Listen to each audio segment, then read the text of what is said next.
So viewers of CentreCourt, here is your admissions challenge. One of the 4 schools that is with us today has their deadline at 5 p.m. Eastern. So if the advice is really good, and from our panel the advice is really clear, we figure that you have, another 4 hours? Well, 3 hours by the time the seminar has webinar's finished.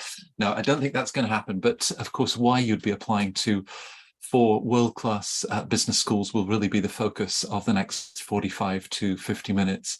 And it's lovely to welcome back some dear friends to CentreCourt, Jim Holman.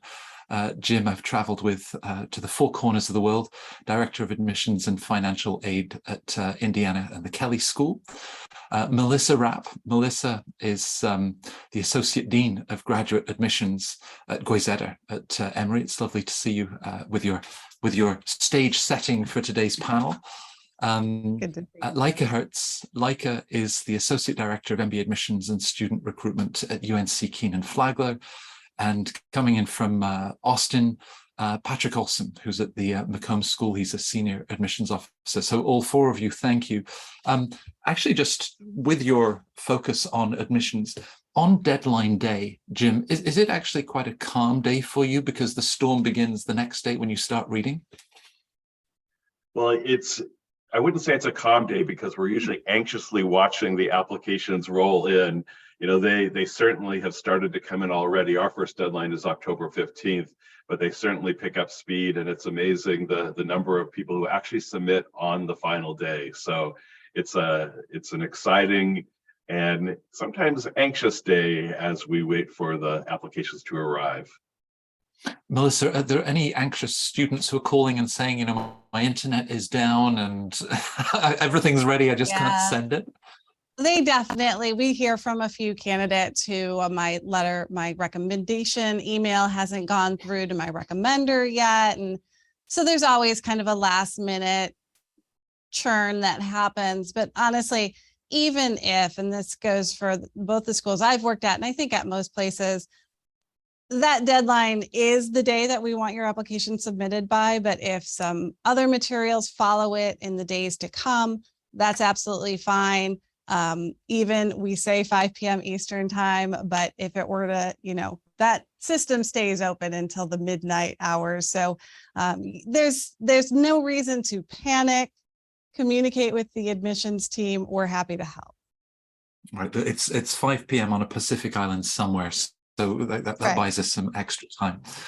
So Leica, as we're thinking about the next generation of applicants, we wanted to give them a taste and flavor, personalities of programs, of each of the programs. So tell us a little bit about Kenan-Flagler, the mission of the school. You might slip in basketball references, I'm sure, but tell us about UNC.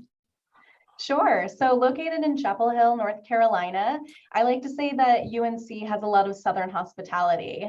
This is one of the oldest schools in the country. We've been, the business school itself has been around over 100 years.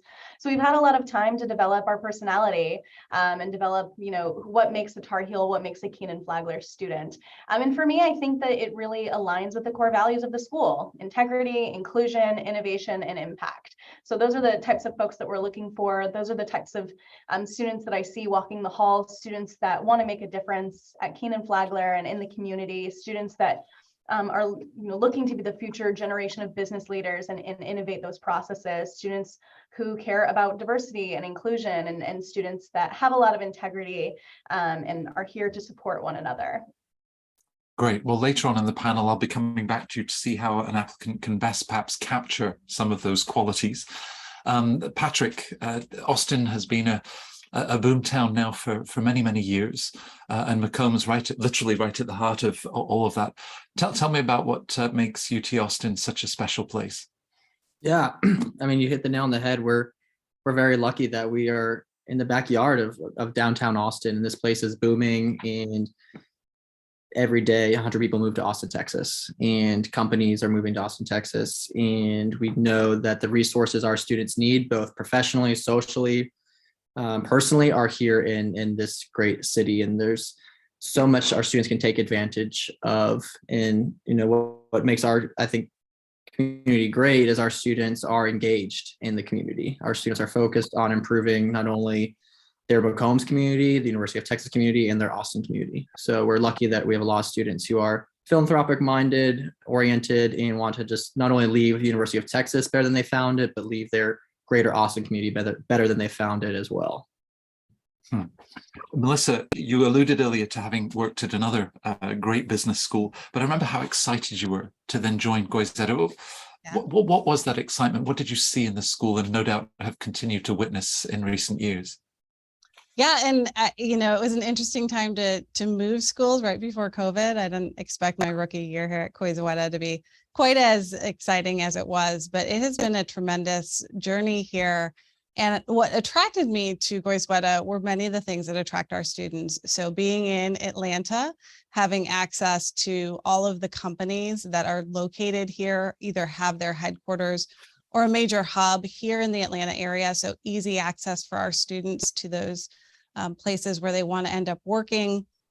The intimate environment here at Goizueta was something that I found really attractive. I fundamentally believe in the power of education, but also in the power of community.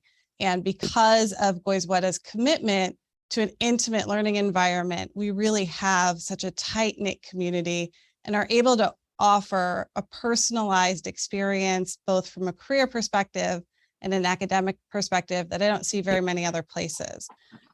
Those, along with the rigor of the academics that I found here, part of my interview process was meeting with faculty and just seeing some of these folks who are, I describe it as irrationally passionate. There's no reason someone would be this excited about accounting or supply chain, and yet that enthusiasm, that excitement that they bring to the classroom and to the experience really got me excited about this school. Right. Jim, there are a couple of positions for admissions directors opening up in Boston and Palo Alto, given the news of the last week. But you've enjoyed a wonderful career at Kelley. What has made it such a great place to stay and enjoy the career that you're having? Sure. Well, a lot of it is built around the fact that I believe so much in what we do at the Kelley School and what we're able to accomplish together. You know, the Kelley School's mission is to transform the lives of students, organizations, and society through all that we do. And I've been able to see the impact through my long career here of the work. I've seen our students go out and thrive, make an impact on the communities that they're a part of, achieve tremendous roles in the world. You know, it's exciting to see, for example, you know, a student who I was part of the admissions team that admitted him in the mid-90s is now the CEO of Eli Lilly, a major pharmaceutical firm. And so to see the growth of the students that I had a part in offering them the chance to change their lives is exciting. We do good work here, and you know, we describe our students as having the talent to succeed, the humility to grow, and the tenacity to persevere. Great. Well, you are doing a great job. That's a badge of honor to have, you know, admitted the student that goes on to be the CEO of a Fortune 100 company. I'm sure with all of your schools, you have those examples. When I think of Kenan-Flagler, you know, I think of leadership, real estate, you know, healthcare. I mean, the list is quite long. Some of those specializations, the MBA, of course, is offering a general management degree, but how can those other, you know, core strengths of the school be woven into the business school experience at UNC? Yeah, that's a great question. Of course, as I'm going over notes and thinking about what I'm talking about today, I always think real estate and healthcare. That's what people think about when they think of Kenan-Flagler and these concentrations. But what I think is fun about Kenan-Flagler and the curriculum is that you can do a little bit of everything. There's only a few required core classes and the rest is up to you. So you can really tailor your curriculum. You could be interested in both real estate and healthcare. You can be interested in consulting and also in marketing. You can kind of dabble in a lot of different ways and really expand the breadth of your knowledge across many industries and many functions to be well-versed for a lot of careers in the future. And so I think that's one of the perks of the program is that we have so many different electives and this robust faculties that are, you know, here to teach both business professionals that are coming in from places like Eli Lilly, and also true academics that have been at Kenan-Flagler for years and years and really know their stuff. So that's what I would say, is just the opportunity to take classes in many realms from experts across the field. You alluded, Patrick, earlier to, what was it, 100 new arrivals into the city every day. Go back 20 years and UT Austin would have been one of the biggest employers, but that's perhaps no longer the case as the city fills with. How has that changed, from a political state capital and of course the energy industry that surrounds you to the sort of employers now on your doorstep? Has that fundamentally changed the focus of what McCombs offers? I can tell you, everyone loves asking if I know Elon Musk and if I've seen him around. So that definitely got a lot of attention on the city when he moved here and his headquarters here. So yes, I think Austin is becoming known as a good tech hub, a more diverse place for people who are interested in technology. And we're also being seen as a place where people can come and pivot out of oil and gas and more into renewables and clean energy. And so we see a lot of people who are coming from Houston who have made careers in that space and can kind of see the light at the end of the tunnel and see a future with clean tech and clean energy, and are pivoting into that space here at McCombs. So between technology and renewables, clean energy, we see a lot of students coming to Austin to focus on those things. But like I mentioned, we have a lot of diversity amongst our programs, and students can do a lot of things and dabble across the board. Right, and then culturally, of course, with South by Southwest, and what is it, the biggest live music capital in the country? Austin City Limits is this weekend and next weekend, so there'll be 75,000 people in Zilker Park going to a 3-day music festival this weekend and next weekend. So yeah, there's a lot of draw, a lot of attention here in Austin right now. It's probably a good job that we have you with us this Tuesday rather than next Tuesday, even though Zoom has lots of features to be able to recover from a festival. You mentioned, Melissa, this is a deadline day for Goizueta. As we think about the current state of the market, it's a strong job market in the US. But there is the possibility that if inflation bursts that bubble, people perhaps have been thinking, well, when's the right time for me to go to business school? How do you answer that question? Finding the right time for you, it must be a very individual circumstance. I think it is a very individual decision, but I do think there's some keys or kind of canaries in the coal mine, if you will, on when it is right for someone. I think people get to a point where they feel internally a little stuck. They're doing a job and they may be doing it well and successfully, but they just feel like it's not as fulfilling as they want it to be or as it used to be. There's kind of this yearning for either a different function or more responsibility or leading a team. And they just haven't figured out, there's kind of this discomfort with, I want to do more, I want to do different. And I think paying attention to those signals in your own career can really help you identify, this is the point where it makes sense for me to gain more academic experience, to build my leadership skills, to have some experiences to help me broaden my network. And that's going to put me on the right path to my next role, my next maybe career. So either a pivot or an acceleration. But I think most people agree that there's kind of this discontent that they definitely felt that indicated it was the right time for them to pursue their MBA. Right. With that appetite for change, Jim, you've met many candidates that have no doubt expressed that. Do you encourage them not to think about there's an obvious opportunity cost and the time and the investment that any MBA student is making, but to also take a long view, because the impact of the choice to go to business school is going to have a positive return for 20, 25, 30 years for the rest of their career. How do you sort of help them to think about now, this year, and perhaps how that will then influence the next 20? Sure. Well, I think that's one of the exciting things about an MBA program is that our students come from such a wide variety of professional backgrounds and academic backgrounds. They have some, fairly well-developed short-term goals, but we are preparing them not only for the challenges they will face in their first post-MBA role, but we want to give them the tools and the skills that they can continue to evolve. They can continue to adapt as the economy changes, as the job market changes, as their own interests change. And one of the nice things about the Kelley School is that our students are provided lifetime career services support. So if they get to a point 5 years post-MBA, 10 years, 15, and they're at a career crossroads and they aren't quite sure what to do, they can contact our career services team, who will set up a counseling session with them, to talk through options and give them a little chance to,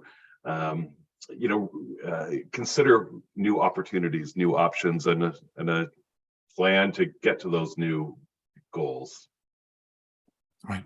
So in terms of timeframes, Leica, and this idea of perhaps even as we enter the last quarter of the year, and the deadlines that lie ahead for anyone that's thinking of heading to Kenan-Flagler in the fall of next year, there's a checklist. They'll need to take a GMAT or a GRE, sit down with possible recommenders. We'll look at all of these details.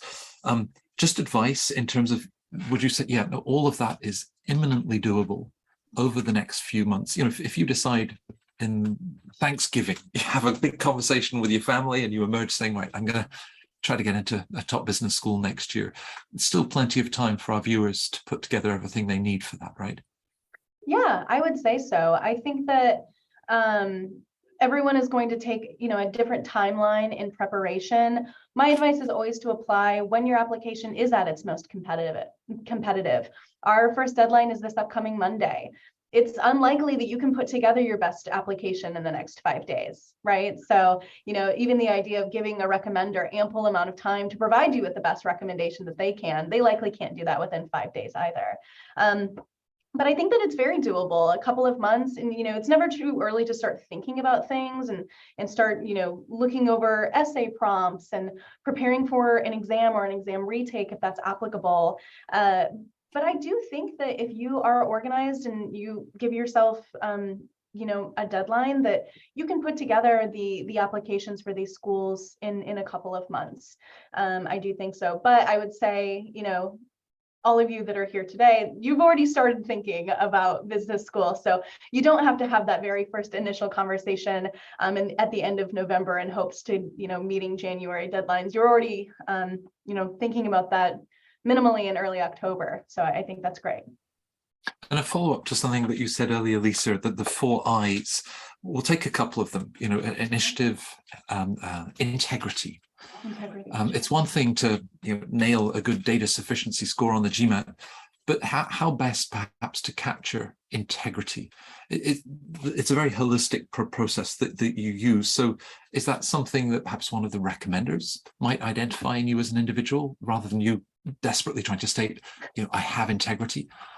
Yeah, that's a great question, because we do use the GMAC common letter of recommendation. And so there are specific questions that are prescribed as part of that process, so that your recommender isn't necessarily having to submit so many different recommendations for schools that use the GMAC letter.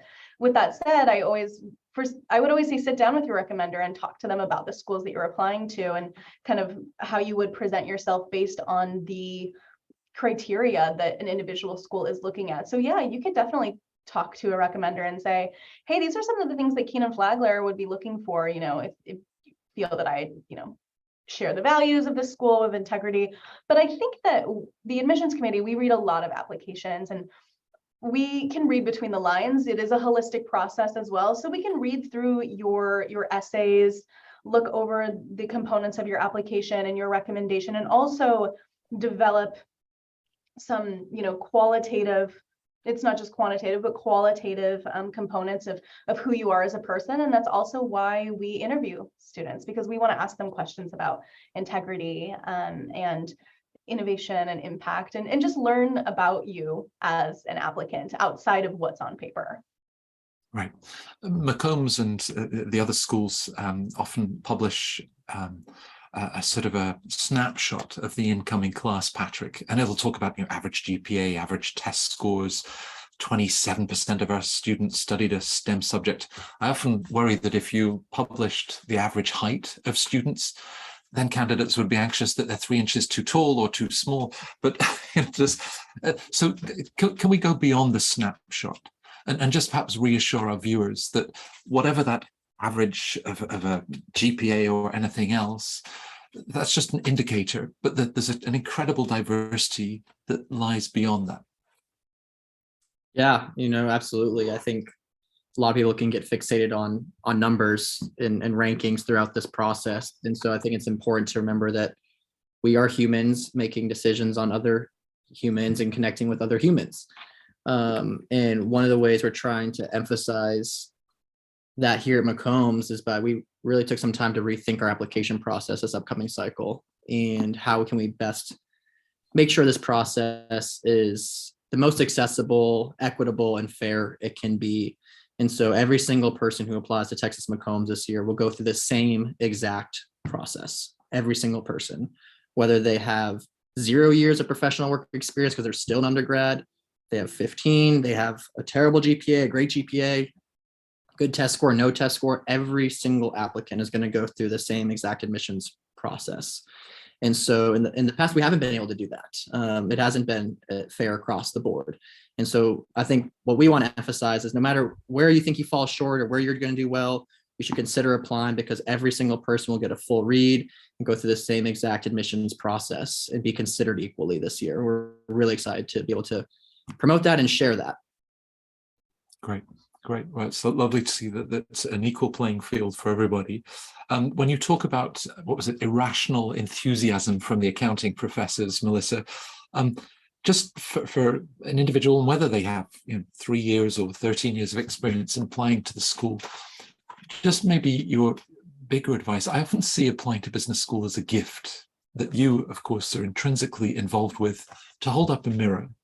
And for this individual to really think deeply about who they are, what they want from life. Is that something that you echo? I mean, do you encourage people to really embrace this opportunity when they're applying to business school? Absolutely.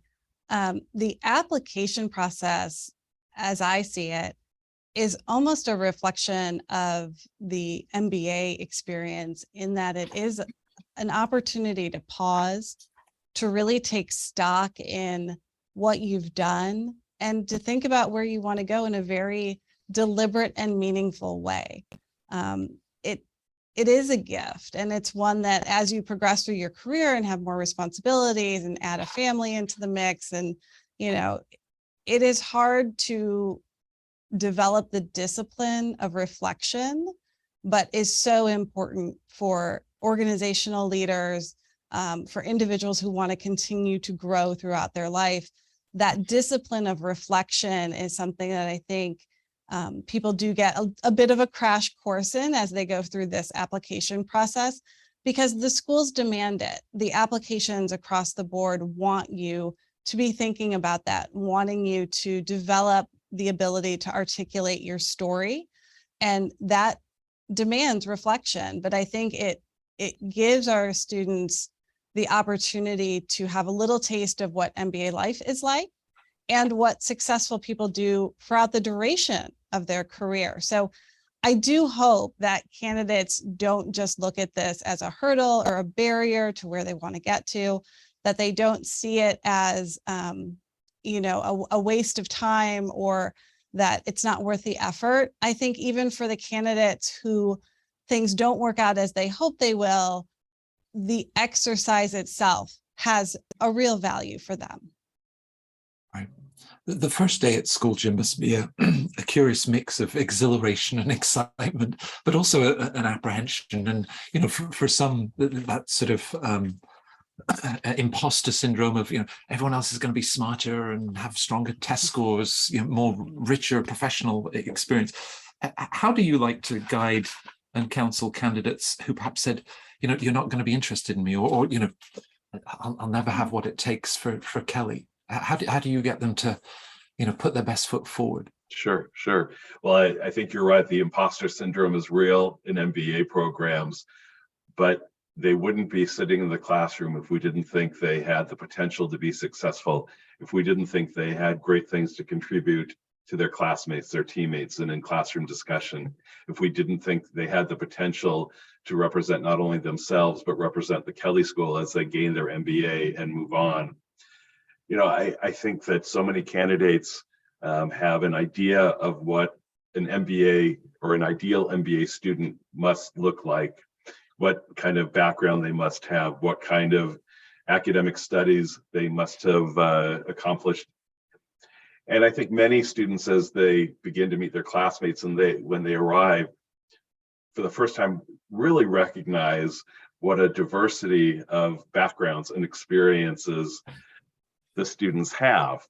And so if a student thinks that they may not be good enough, well, their challenge is to point us in the direction of the things that they are good at. You know, help us understand what are some of the unique accomplishments they've had in their life, regardless of what they've done in their career or what they studied. What are the transferable skills they've developed? I think our MBA classrooms are far richer because of the diversity of experiences. You know, we every year have students with traditional business backgrounds, traditional business experiences, but we have plenty of students who have been teachers.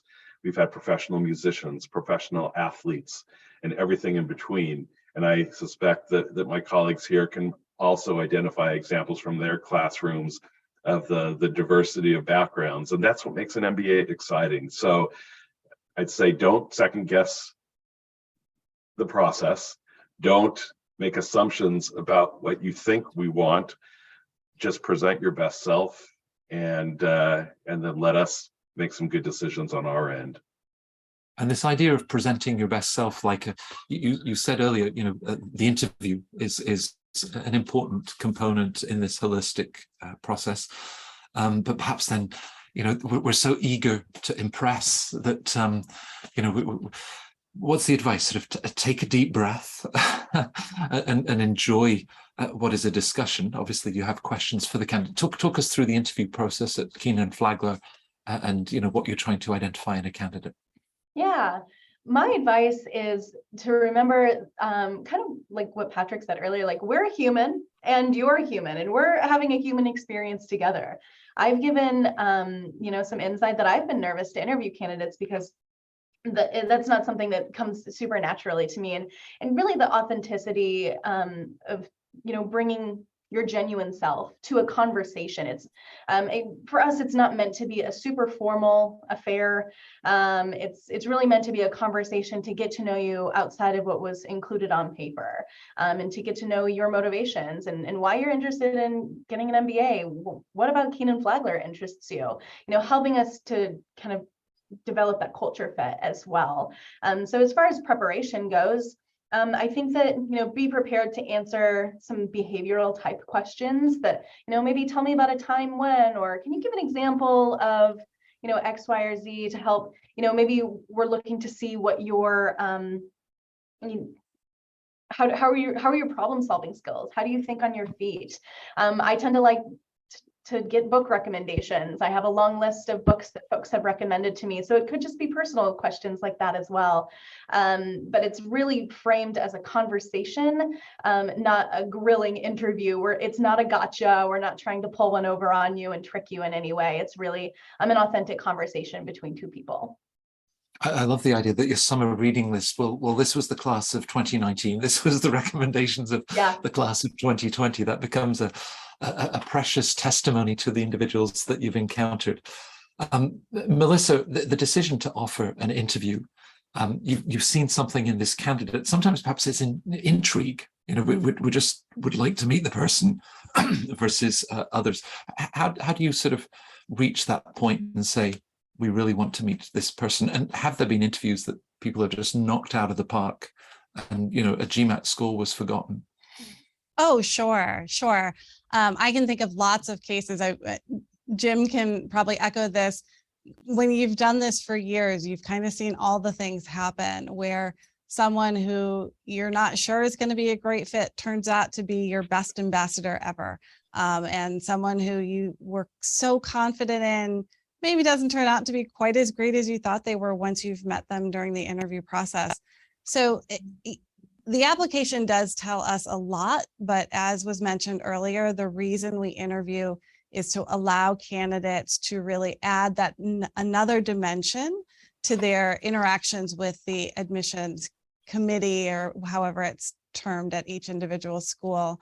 I've definitely seen people go, I can share an experience previously where we had a candidate and everything on paper was just really borderline. We just, there were some things that looked great in his work experience, but otherwise this was not a candidate that we were super excited about. And they were invited to interview. And for all the teams I've led, my emphasis has always been, let's interview as many people as our schedules will allow.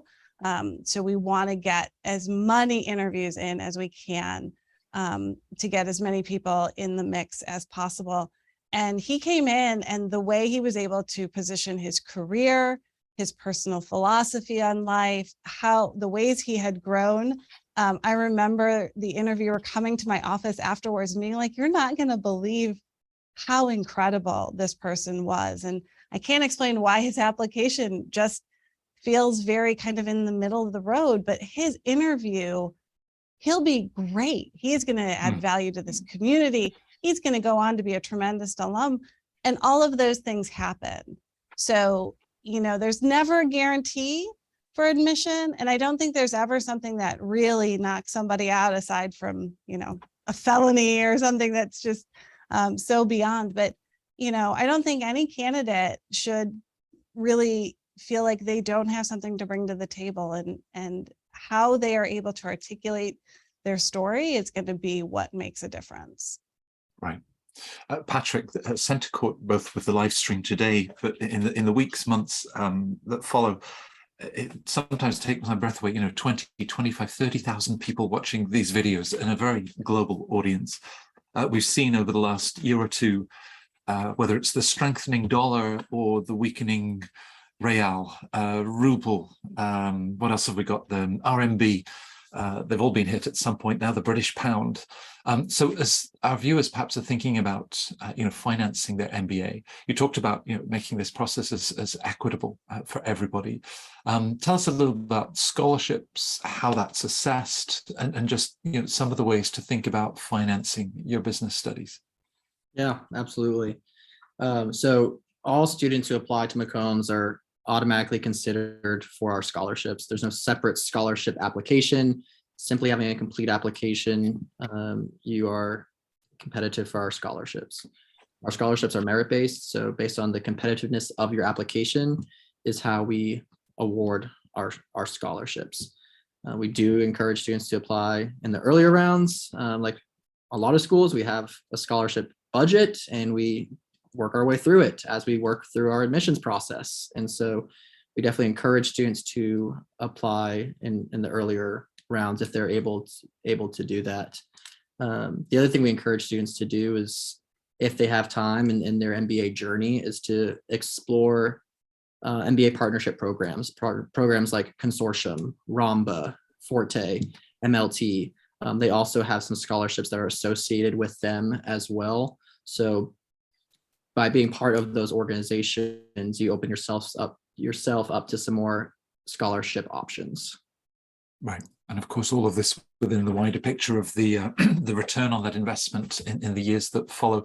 Jim, if I reached out explaining, of course, that I was referred by Jim Holman to the CEO of Eli Lilly, what would that individual or a graduate of last year probably share about the highlights of their MBA experience? What do you think they would say? Sure. Well, thinking about the more current students, well, actually going back to any of our alums, they always say that the most memorable, the highlight of their MBA experience was just the relationships they developed with their classmates, with each other, the experiences that they were able to have together. We've talked a little bit about some of the cities that my panel colleagues are in. We're not in a big city. We're in a college town, but that ends up being a tremendous benefit for our students, because no one was already living and working in Bloomington, Indiana before they started their MBA. So at the start of the year, as all of the students start moving to Bloomington from around the country and around the world, because of the nature of a college town, they all live within a few blocks of each other and very close to campus, as do our faculty and staff. When they arrive in Bloomington, in some respects, all they have is each other and perhaps their families and partners if they came with families or partners. But that ends up being a really positive experience because it pulls them together so quickly as a new group of friends, classmates, and colleagues. But our students end up working all over the country, all over the world, so it doesn't limit. So first and foremost, it's the people that stands out. One of the experiences that our students probably highlight as one of the most memorable and impactful aspects of their MBA is a program we call Global Business and Social Enterprise, and it's an international consulting course. We identify clients in developing parts of the world. Students are work in teams assigned a client. They're working remotely with their client, navigating different cultures and time zones. They're learning about how to manage a client engagement. They are learning how to pull together a solution based on what they've learned in the program and the other resources of the Kelley School. And at the end of the course, they get to travel to the country to meet with their client, finish their solution. But at the end of the day, it's more than just a hands-on experiential activity. They're really making an impact. They're making a difference for their client, and they feel great about that. So it's the people and some of those experiential activities like GLOBASE, Global Business and Social Enterprise, that are most memorable. With the people and the community, like playing such an important role as Jim emphasizes. We've talked about the leadership track, those that are looking at healthcare, tech, other sectors, and how your curriculum obviously will shape those opportunities. But tell us a little bit about life beyond the classroom, because it strikes me, with the sort of bonds that Jim is describing, it's the clubs, the events. Just studying for that exam the next morning. But this is where a lot of the glue and those lifelong friendships really begin. Yeah, absolutely. I think that the community of the MBA program that you end up in is going to really shape the experience that you have, because these are not just going to be necessarily professional connections that you have, but lifelong relationships. I've heard of students that end up being in each other's weddings after the MBA program. And so I had a conversation with someone yesterday, and they were talking about how important the community piece was to them. And that was one of the reasons that they were drawn to this program in particular, was based on a friend who had been in the program. And I said that, if you're just looking to go to class and go home, you're really only getting 30% of the MBA experience, because of the, vast professional opportunities outside of the classroom with career clubs. The program itself is very student-led and student-driven. There are leadership opportunities even in something like the real estate club or the Latin American Business Association. There's so many opportunities for global immersion and international business, kind of like Jim was mentioning, the opportunity to see business in a different type of economy than the US, in a totally different industry, in a different country that you've never been to. So a lot of experiential learning, consulting projects, career treks, and you're doing all of this with the people that you're in the program with. So that's one of the most important things, I think, is finding an MBA program that you can see yourself, befriending these people, the people that you're interacting with for, minimally 2 years. Right. So finding that program, Melissa, and perhaps my final question for you, lots of great options, 4 wonderful schools that are with us for this panel. What are the key things that you suggest to candidates to think about as they're determining which program they'll apply to? I think it is really important to find a campus and a community where you're going to be happy, because that's when you're going to be able to grow and be successful. And happy doesn't always necessarily mean all the time, and it doesn't mean that there won't be challenges. I think it's important to find a community that will in equal parts kind of challenge you and support you, where you can lead and be led, because all of those, both sides of the coin are really important in your development. And so taking the time to attend panels like this, to talk to students who are currently in the program, to talk to alumni, to pay attention to the leadership styles of the people within your organizations now while you're working. See who you'd like to be like. Pay attention to the people you like to be around and find out where they went to school. The community is a really important part of the experience, and you want to make it a place where you're going to feel comfortable and challenged at the same time. So doing your due diligence is a really important part of this whole process. Now, anyone that's picked up on South by Southwest and trying to get a ticket for this weekend, Patrick, obviously they're going to stop by McCombs before or after. I don't think Coldplay can be playing because Chris Martin has a lung infection, and I wish him a speedy recovery. But whoever's on the festival list, connecting with you as a school at McCombs, you probably have info sessions, you're on the road to meet candidates. Melissa had suggested, of course, reaching out to alums. So what are some of the different ways that our viewers can then reach out and connect with you and your team? Yeah, I couldn't emphasize more. If you have the means to come visit our campus, we would love to have you here, especially in the fall. There's never a bad time to visit Austin, Texas, let's be honest, except for maybe July. But there's always something going on, and we always try and include prospective students in what our current students are doing. So, for example, we had a football game last weekend. We hosted prospective students on Friday, and then invited them to come and tailgate with our MBAs on Saturday. So we do our best to make sure that someone's coming to Austin to visit our campus, they get the full student experience, and that's more than just walking around our building, walking around our campus. It's feeling the city of Austin. So definitely encourage people to come and to visit, and whether it's ACL or football or Formula One or South by Southwest, there's lots to do here in Austin to kind of kill two birds with one stone in your trip. Come visit us and have some fun while you're here. But we'll be on the road as well. We like to get out there and understand not everyone can come here and visit us. And so we want to bring McCombs and Texas to them. So we regularly travel across the United States, and I had the privilege of going to Toronto and Mexico City and Monterrey, Mexico. So we do our best to cover North America and get out there. And then of course you can always join us virtually as well. But however you want to engage with us, we welcome it and encourage it. Great. My final question on a wonderful panel came from a viewer yesterday. I was talking to David from the London Business School, and the viewer had asked about if there was any MBA happiness index. Now, actually, I put together a project like that 10 years ago. It was not very scientific, and I'm sure the comments about rankings, it would very quickly be shot down, but it was an interesting idea of how happy MBA students were.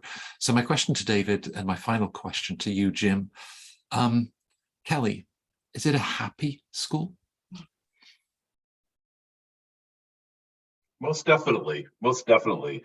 It's such a special and unique opportunity for a person to take 2 years out of their life and focus on their own personal and professional development. And then to be around a whole group of classmates who are already also making that investment in themselves. The opportunities are endless. It's amazing how much time our students spend together just hanging out in the student lounge, taking advantage of social activities. They spend a lot of time on their career search, and the time spent studying and preparing for class. But you can't put a value on just the relationships and the time they spend outside of class. And I think that helps them survive the challenging academic pieces. It's not all happy, but I think on balance, it's a pretty dynamic and exciting opportunity, which at the end of the day, our students are happy. Well, the index we put together had the responses from about 25 schools, over 1,500 respondents, and this sense of self-fulfillment and purpose that all four of you have described with the wonderful opportunities and experience that you're all offering. It makes me really happy to be able to host all of you and share those different experiences. So for our viewers, with Melissa, with Leica, Patrick, and Jim, I think they've shown just how warm and welcoming their admissions teams and their schools are. And I obviously encourage you to reach out, whether you can make that 5 p.m.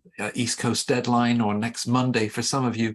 But certainly with the advice that they've shared with us today, I think you've got some great fundamentals to think about your next steps to business school. So all four of you, thank you for a wonderful panel, and viewers, stay with us because we're going to complete the journey in about 15 minutes with their colleagues from Career Services and the sort of incredible outcomes that their students are achieving. But thank you for a great session together.